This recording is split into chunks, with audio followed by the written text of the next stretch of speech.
what are some of the most common loan structure mistakes you see first-time investors make? There should always be focused cash flow. This is where it's worked out through a broker to understand where your priorities lie, being able to understand the tax difference with focusing that cash flow in the right places. The lending side of things, okay, how should investors actually think about interest rates? When rates start to go up, this is typically when the wealthy or those with more assets will jump, because this is the time it's less competitive in the market with buyers, which gives you more opportunity to secure better deals on your properties. A lot of people assume that if they can save 20% or if they have equity in their home, they should automatically be able to buy another property, right? But when they speak with a broker or a lender, they often find that borrowing capacity often becomes the real constraint. We're seeing so many people at the moment, 21, 22 years old, looking to start to really push their journey towards property. They've got $5,000 in the bank, but $110,000 Land Cruiser in the garage. They focus on getting into the first property. They do not necessarily think about how the decision they make today affect their ability to buy the second or third property later on.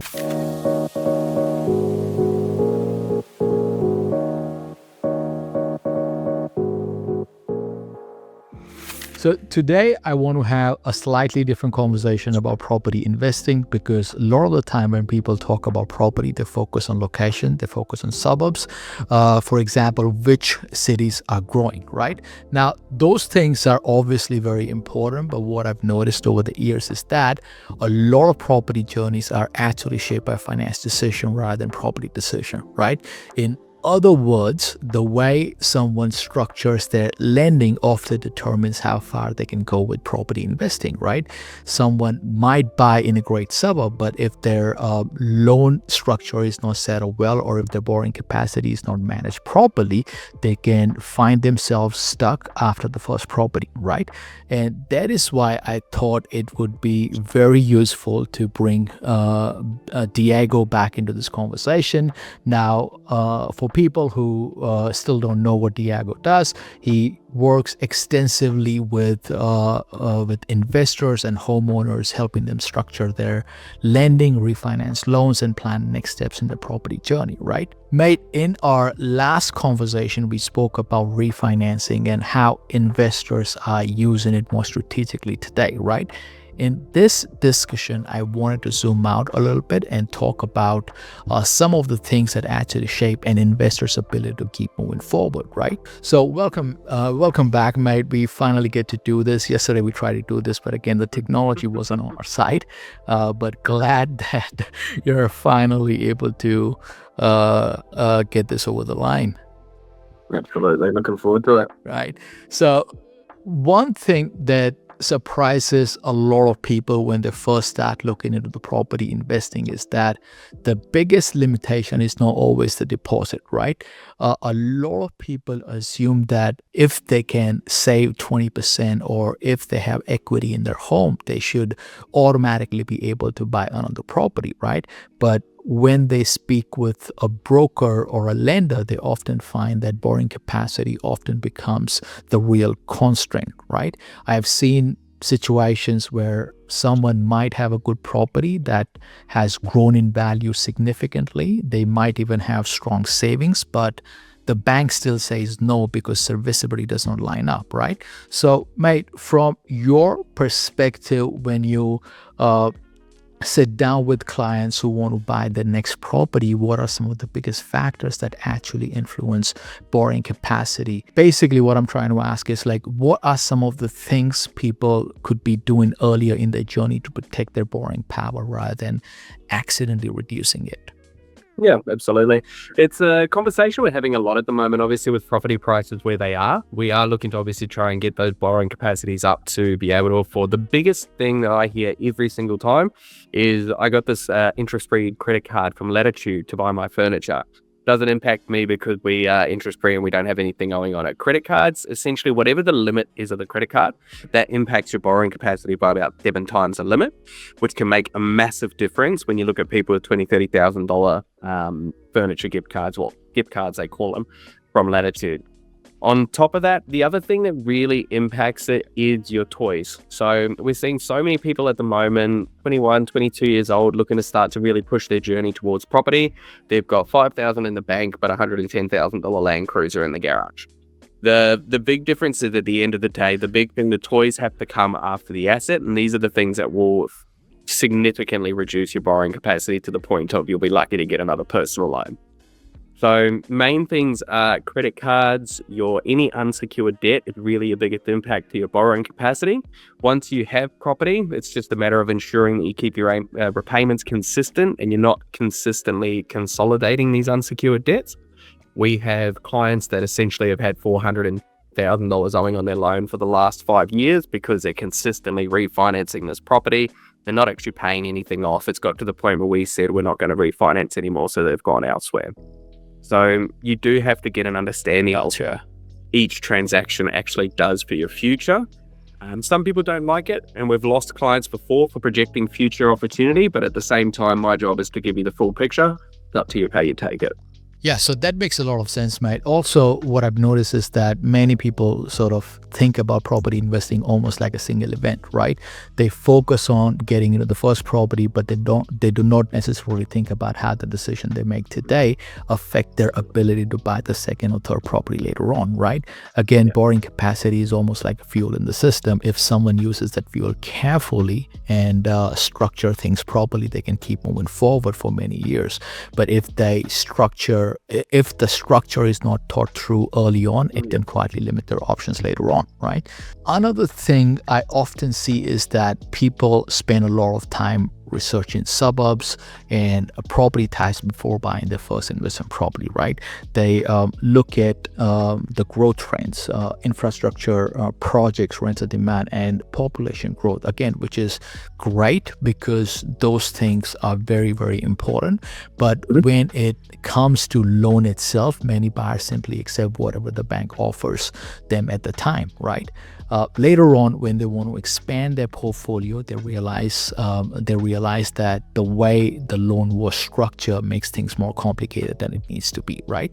So, mate, from your experience working with investors over the years, what are some of the most common loan structure mistakes you see first-time investors make, right? For example, if someone is buying their first investment property today, what should they be thinking about from the start so the loan structure supports future purchases rather than restricting them?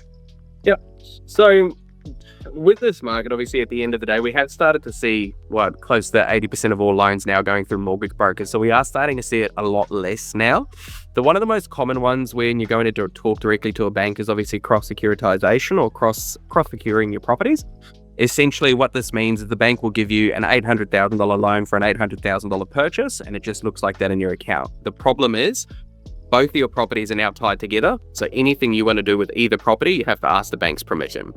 Giving the bank that much control limits you unbelievably already on being able to increase on that capacity. Besides that, really the big thing is you need a plan. So in your question, what should people do before they go in? That's why we're here. When it comes to looking at the plan, there should always be a target point of debt, be it you get another split of a smaller loan amount, you have a direct portion of your owner occupied you want to target. There should always be focused cash flow. This is where it's worked out through a broker to understand where your priorities lie, being able to understand the tax difference with focusing that cash flow in the right places. But as well, it comes down to you shouldn't be putting too much thought into it directly yourself before speaking to a broker, because a lot of the time, the thought that you have is missing the part, or it's just a very simple question to a broker that can help you get that set up in the right. Yeah. Okay. What you're describing is something that a lot of people do not realize at the beginning, right? They often sort of assume that once a property is purchased, the hardest part is over, but the reality is the structure behind that purchase can influence the next 10 or 15 years of their investing journey, right? Sure. Now, interest rates are another topic that always comes up when people talk about property, right? Whenever rates move, whether they go up or down, it tends to sort of dominate the headlines and influence buyer sentiment, right? When rates rise, many people become cautious because they assume the property market will slow down, or that borrowing will become too difficult, right? But when you look at the history of the Australian property market, we often see that property prices can still move upward even during periods when rates increase, right? Especially when demand remains strong, right? Mate, from the lending side of things, okay, how should investors actually think about interest rates? It's funny you say that, because at the end of the start of this year, we've had a massive influx of first home buyers. Not usually something that we handle a lot of, but we've had a huge influx of first home buyers between sort of that January till really started dropping off only about a couple of weeks ago. First home buyers have recently been driving up that market, but the moment rates start to increase, it's always your first home buyers or your one or two investment holders that are the first people to freak out. When it comes to looking at our clients that are more savvy, that have multiple investment properties, this is when they jump. So we've had in the last week from our book of clients that already had multiple investments, they are the ones that are starting to pick up the phone at the moment, because they see when rates are down and the market is less competitive in relation to people in the market, that's when they jump. The difference of a 0.25% rate rise on $1 million mortgage really equates to about $200 a month. At the end of the day, if you're structured correctly and you've got a plan in place, $200 a month doesn't break your budget and shouldn't put you in a position where you're in any sort of financial strain by that $200. So when you're looking at it from a high level, when rates start to go up, this is typically when the wealthy or those with more assets will jump, because this is the time it's less competitive in the market with buyers, which gives you more opportunity to secure better deals on your properties. Yeah, so like this actually shifts the conversation away from short-term movements and towards the long-term planning, right? Absolutely. Now, interest rate will always move through cycles. Okay, what tends to matter more for investors, whether the overall structure of their finances allow them to hold the asset comfortably over a period of time, right? If someone can manage the cash flow and structure the loans well, temporary changes in interest rates become something that can be navigated rather than something that stops the entire strategy, right? Now, there is this statistic that often gets mentioned in property cycle, which says that a large percentage of investors never move past their first investment property, right? They buy one property, they hold it for many years, but they never actually build a larger portfolio, right? From finance side, what do you think that stops many investors from moving from their first property to their second or third? Absolutely. I think it's one of the main things is reviewing. So just constantly reviewing your portfolio and staying on top of it. So I think it is about 73% of people that do only have the one property. When you sort of look at it from a finance perspective, a lot of it is understanding. So when we do our annual review after sitting down with a client who's bought a property, we show them the new valuations, where it sort of moves, what opportunity that gives them, and what the benefit is of having that property. Most people who you speak to, well, a lot of your first-time investors, they'll say, yeah, we'll do this one and we're never doing anything again. Then you go through the numbers and you start to actually break it all down for you. The amount of times I've heard of the exact same people who are so debt adverse initially say, when can we get the second property, is outstanding. And it's purely just from giving them an understanding of what the growth is, what the gain is, what did you actually put into this property, and where is it sitting now. So for a lot of people at the end of the day, I think the main reason they get stuck there is that so they decide to stop reviewing it. They might be complacent or happy with where they are. But at the end of it, if someone breaks down the numbers of what's happened from buying the right property at the right time, it gives you a much better picture of how much they can make just with very little input from the client, and that changes mindsets very quickly. So my biggest thing when it comes to why people do stay at maybe that one is purely just lack of information or lack of someone being able to explain the right way how the current property has benefited them. Yeah. 100%. And again, like buying the first property is often the biggest emotional step for a lot of people because it is obviously new and unfamiliar. But moving from one property to multiple properties, I think requires a slightly different mindset, right? When investors start to sort of think of their property holdings as a part of a portfolio rather than individual asset, the conversation around finance structure and planning becomes much more important, right?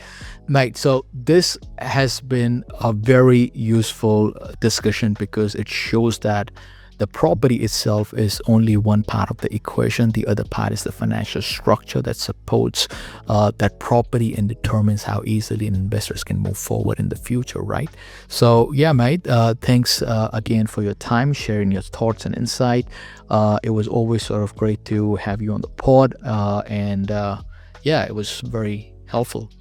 Appreciate you having me on, mate. Thanks for your time.